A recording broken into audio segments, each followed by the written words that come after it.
ಜೈ ಜವಾನ್ ಜೈ ಕಿಸಾನ್ ಅಂತ ಹೇಳ್ತಾ ನಿಮ್ಮ ಮುಂದೆ ಬಂದಿರೋದು ಏನಪ್ಪ ಇವತ್ತು ವಿಷಯ ಅಂದರೆ ಕ್ಯಾರೆಟ್ ಬೀಜ ಚೆಲ್ಲಿ ಆಲ್ರೆಡಿ 15 ದಿವಸ ಆಗಿದೆ.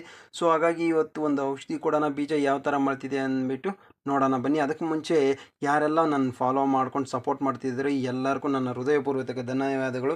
ಇನ್ನು ಯಾರೆಲ್ಲ ಫಾಲೋ ಮಾಡ್ತಿಲ್ವೋ ದಯವಿಟ್ಟು ಫಾಲೋ ಮಾಡ್ಕೊಳ್ಳಿ ಈ ವಿಡಿಯೋ ನೋಡೋರೆಲ್ಲನೂ. ಮತ್ತು ನಿಮ್ಮ ಸ್ನೇಹಿತರಿಗೂ ರೈತರಿಗೂ ಎಲ್ಲ ಶೇರ್ ಮಾಡಿ ಈ ಮಾಹಿತಿ, ಯಾಕಂದರೆ ಅವ್ರಿಗೂ ಔಷಧಿ ಹೊಡಿಬೇಕು ಅಂದ್ಬಿಟ್ಟು ಅವ್ರಿಗೂ ಒಂದು ಐಡಿಯಾ ಇರುತ್ತೆ.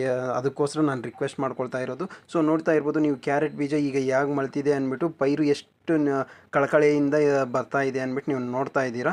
ಖುಷಿ ಆಗ್ತಿದೆ ಚೆನ್ನಾಗಿ ಮಳ್ತಿದೆ ಅಂದ್ಬಿಟ್ಟು.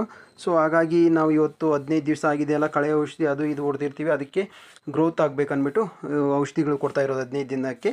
ಸ್ಯಾಪ್ ಅಂದ್ಬಿಟ್ಟು ಇದು ಒಂದು ಸಿಸ್ಟಮಿಕ್ ಫಂಗಿಸೈಡು, ಅದ್ರ ಜೊತೆಗೆ ಮೀಡಿಯಾ ಅಂದ್ಬಿಟ್ಟು ಒಂದು ಉಳಿದ ಔಷಧಿ ಇನ್ಸೆಕ್ಟಿಸೈಡು.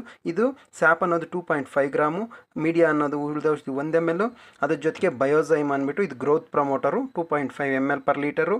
ಎಡ್ಡ ಅಂದ್ಬಿಟ್ಟು ಇದು ಐರನ್ನು ಮತ್ತು ಪ್ರೋಟೀನ್ ಕಂಟೆಂಟ್ ಇರುತ್ತೆ, ಅದ್ರ ಜೊತೆಗೆ ಒಂದು ಗಮ್ಮು. ಇದೆಲ್ಲ ಮಿಕ್ಸ್ ಮಾಡ್ಕೊಂಡು 100 ಲೀಟ್ರಿಗೆ ನಾವು ಚೆನ್ನಾಗೆ ಸ್ಪ್ರೇ ಮಾಡೋಣ ಸ್ನೇಹಿತರೆ. ಸೊ ಇದೆಲ್ಲ ಏನಪ್ಪ ನೀವು ಯಾಕೆ 15 ದಿವಸಕ್ಕೆ ಹೊಡಿತಾ ಇರೋದು ಅಂತ ನೀವು ಕೇಳ್ಬೋದು. ರೋಗ ಬರಬಾರ್ದು, ಹುಳ ಸಣ್ಣ ಪುಟ್ಟ ಹುಳ ಇರುತ್ತೆ, ಅವೆಲ್ಲ ಕಂಟ್ರೋಲ್ ಆಗೋಕ್ಕೆ ನಾವು ಔಷಧಿ ಹೊಡಿತಾ ಇರೋದು. ನೋಡಿ ಪೈರಷ್ಟು ಖುಷಿಯಾಗಿದ್ದಾವೆ ಅಂತ ನೋಡ್ತಾ ಇರ್ಬೋದು. ನಾವು ತಂದಿರೋ ಔಷಧಿ ಮಿಕ್ಸ್ ಮಾಡಿರೋದು ಯಾವ ಥರ ಇತ್ತಂತ ನಿಮ್ಮನ್ನು ನೋಡ್ತಾ ಇದ್ದೀರಾ. ಇದು ಈ ಔಷಧಿನ ನಾವು ಡ್ರಮ್ಗೆ ಹಾಕ್ಕೊಂಡು ಪಲ್ಚಾಗಿ ಜಾಸ್ತಿ ಮಂದಾಗಿ ಸ್ಪ್ರೇ ಮಾಡಬೇಡಿ, ಸುರಿಯೋ ಥರ ಜಸ್ಟ್ ಮಂಜು ಬೀಳೋ ಥರ ಸ್ಪ್ರೇ ಮಾಡ್ಕೊಂಡು ಹೋಗಬೇಕು. ಈ ಮಾಹಿತಿ ನಿಮಗೆ ಇಷ್ಟ ಆಗಿದರೆ ದಯವಿಟ್ಟು ನಿಮ್ಮ ಸ್ನೇಹಿತರಿಗೆ ರೈತರಿಗೆ ಎಲ್ಲ ಶೇರ್ ಮಾಡಿ. ಇನ್ನು ಯಾರೆಲ್ಲ ಫಾಲೋ ಮಾಡ್ತಾ ಇಲ್ಲ ಒಂದು ಫಾಲೋ ಹತ್ರಪ್ಪ.